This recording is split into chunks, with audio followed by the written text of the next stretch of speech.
नमस्कार, मैं अनामिका मिश्रा और आप देख रहे हैं आज की टॉप 20 न्यूज। चलिए शुरू करते हैं देश और दुनिया की बड़ी खबरों के साथ। संसद के मानसून सत्र में आज भी सत्ता पक्ष और विपक्ष के बीच टकराव देखने को मिला। विपक्षी सांसदों ने अलग अलग मुद्दों को लेकर प्रदर्शन किया, जबकि एनडीए सांसदों ने भी काउंटर प्रोटेस्ट किया। सदन की कार्रवाई पर भी इसका असर पड़ा और दोनों पक्षों के बीच आरोप प्रत्यारोप जारी रहे। अमेरिका की एक अदालत ने गौतम अडानी और सागर अडानी के खिलाफ क्रिमिनल चार्जेस को परमानेंटली डिसमिस कर दिया। इसके बाद गौतम अडानी ने जुडिशियल प्रोसेस के प्रति सम्मान जताते हुए फैसले का स्वागत किया। ये मामला अडानी ग्रुप के लिए अंतर्राष्ट्रीय स्तर पर काफी महत्वपूर्ण माना जा रहा है। पंजाब की रेल कोच फैक्ट्री अब बांग्लादेश रेलवे के लिए अपना पहला 20 कोच LHB ट्रांजिट तैयार करने जा रही है। ये भारत के रेल मैन्युफैक्चरिंग एक्सपोर्ट्स के लिहाज से अहम डेवलपमेंट का हिस्सा माना जा रहा है। इससे दोनों देशों के बीच रेलवे इक्विपमेंट और मैन्युफैक्चरिंग कोऑपरेशन को बढ़ावा मिल सकता है।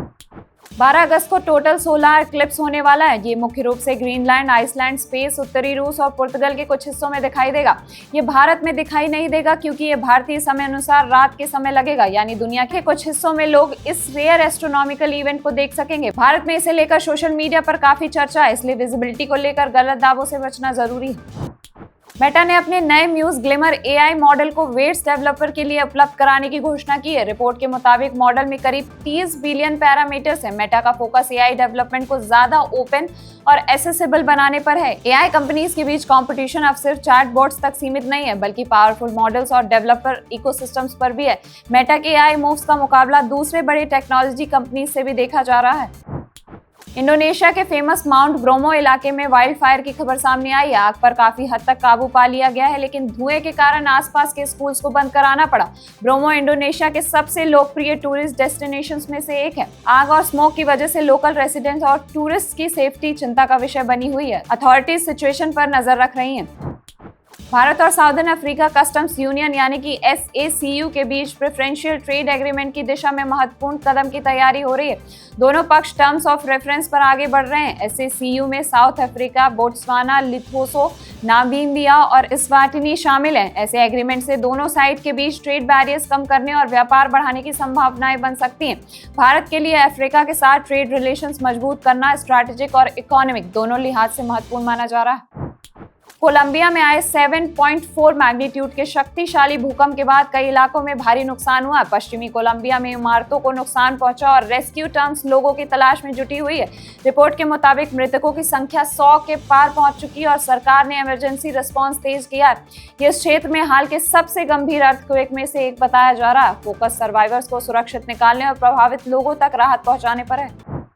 भारत के स्पेस सेक्टर के लिए बड़ी खबर आई है। नासा ने इसरो को मून बेस से जुड़े आर्टेमिस प्रोग्राम में शामिल होने के लिए आमंत्रित किया है। अगर कोऑपरेशन आगे बढ़ता है तो भारत की ल्यूनार एक्सप्लोरेशन कैपेबिलिटीज के लिए ये बड़ा अवसर हो सकता है। इससे इंडिया US स्पेस कोऑपरेशन को भी नया बूस्ट मिल सकता है।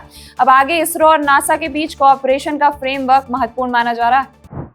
कल भारतीय शेयर बाजार दबाव में रहा। शुरुआती कारोबार में सेंसेक्स 400 अंकों से ज्यादा फिसला और निफ्टी भी 24,450 के नीचे चला गया। इस गिरावट के पीछे सबसे बड़ी वजह कच्चे तेल की बढ़ती कीमतें, कमजोर रुपया, ग्लोबल मार्केट से मिले दबाव और निवेशकों की प्रॉफिट बुकिंग बताई गई है। खासकर बैंकिंग और फाइनेंशियल स्टॉक्स में कमजोरी देखने को मिली, जबकि IT और कुछ फार्मा स्टॉक्स ने बाजार को थोड़ा सपोर्ट दिया।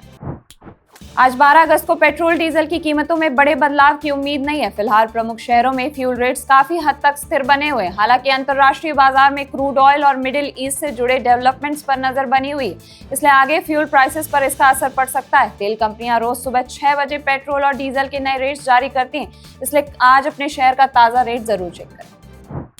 वेस्ट बंगाल के मुख्यमंत्री के हेलीकॉप्टर को खराब मौसम के कारण कोलाघाट में इमरजेंसी लैंडिंग करानी पड़ी। वो दमदम से पश्चिम मेदिनीपुर के केशपुर जा रहे थे। मौसम खराब होने के कारण हेलीकॉप्टर को आगे ले जाना सुरक्षित नहीं समझा गया।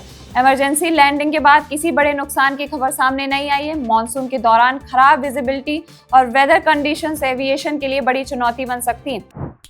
एयर इंडिया ने इथियोपियन एयरलाइंस के पूर्व CEO टिवोल्डे गैब्रेमेरियम को नया CEO नियुक्त किया है। उनके सामने एयरलाइन की सेफ्टी, कंप्लायंस और फाइनेंशियल परफॉर्मेंस को सुधारने की बड़ी चुनौती होगी। एयर इंडिया अभी भी अपने टर्न अराउंड प्लान को मजबूत करने की कोशिश कर रही है। दूसरी तरफ इंडिगो भी इंटरनेशनल एक्सपेंशन पर फोकस कर रही है, यानी इंडियन एविएशन सेक्टर में दोनों बड़ी एयरलाइंस के बीच कॉम्पिटिशन और तेज होने वाला है। मध्य प्रदेश में इंसानों और बाघों के बीच बढ़ते कॉन्फ्लिक्ट को लेकर चिंता सामने आई है। उपलब्ध आंकड़ों के मुताबिक इस साल अब तक टाइगर अटैक्स में बड़ी संख्या में ह्यूमन फेटेलिटीज हुई हैं। दूसरी तरफ टाइगर डेथ्स भी कंजर्वेशन के लिए चिंता का विषय है। वन विभाग के सामने चैलेंज है कि वाइल्ड लाइफ प्रोटेक्शन और लोकल कम्युनिटीज की सेफ्टी दोनों को कैसे बैलेंस किया जाए। इंडिया और पाकिस्तान के बीच हॉकी मुकाबला कुछ ही दिनों में होने वाला है। दोनों टीमों के बीच मुकाबला सिर्फ स्पोर्ट नहीं बल्कि हमेशा काफी अटेंशन खींचता रहा है। इस बार भी दोनों देशों के फैंस की नजर इस मैच पर बनी रहेगी। टूर्नामेंट में दोनों टीमों के लिए ये मुकाबला काफी अहम हो सकता है। उत्तराखंड में भारी बारिश के बीच फ्लैश फ्लड की तस्वीरें सामने आई है। एक ब्रिज कोलैप्स के बाद तेज पानी और मलबे ने आसपास के रास्तों को प्रभावित किया है। मानसून के दौरान पहाड़ी इलाकों में अचानक बढ़ता जलस्तर बड़ी चुनौती बना हुआ है। प्रशासन और रेस्क्यू टीम्स की गतिविधियों पर नजर बनी हुई है। आईएमडी ने हिमाचल प्रदेश और उड़ीसा में भारी से बहुत भारी बारिश को लेकर चेतावनी जारी की है।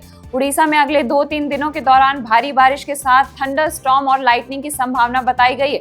मानसून के बीच कई इलाकों में जलभराव और यातायात प्रभावित होने की आशंका है। पहाड़ी इलाकों में बारिश के कारण लैंडस्लाइड और अचानक बढ़ते जलस्तर का खतरा भी बना रहता है।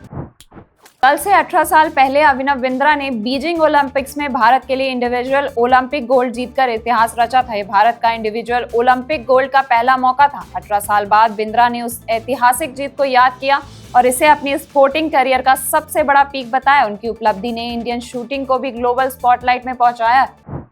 आज के लिए बस इतना ही। देश और दुनिया की ऐसी ही बड़ी खबरों के लिए अभी सब्सक्राइब करिए वजह बट्टू दुनिया।